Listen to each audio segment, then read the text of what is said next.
Paano mag-cash out ng Maya sa tindahan? Let's go! Unang gagawin natin ay maghanap ng tindahan na nagpapa-cash out ng Maya. Once nakahanap ka na, ang next step ay buksan ang Maya app mo. Click the send icon, tapos mapupunta ka dito. To cash out your Maya money sa sari-sari store, tanungin mo ang Maya number ng tindahan. Normally, nakapaskil ito sa kanilang mga tindahan katulad nito.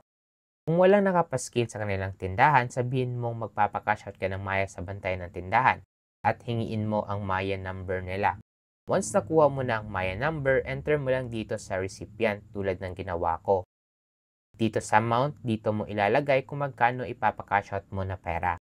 Dito sa note, optional lang ito. Pwede mo na hindi lagyan.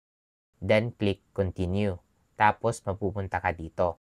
Double check mo dito kung tama na ba ang details na ilagay mo. If may typo ka, click this arrow sa taas para ma-edit mo pa. Once tama naman lahat, click send money. Then, mapupunta ka dito at makakatanggap ka OTP sa Maya number mo. Tulad nito. Then, input mo lang siya dito, then click verify. Then, this receipt will generate. Next step is click view receipt. Then, makikita mo ito sa resibo.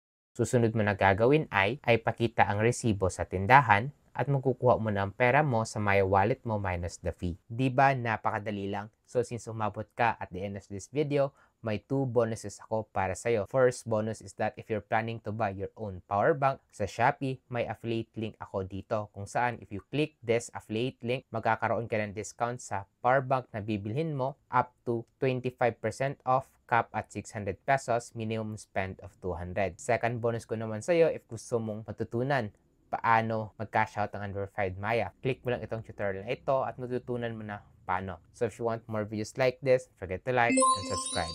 Yun lang. See you in my next video. Let's go!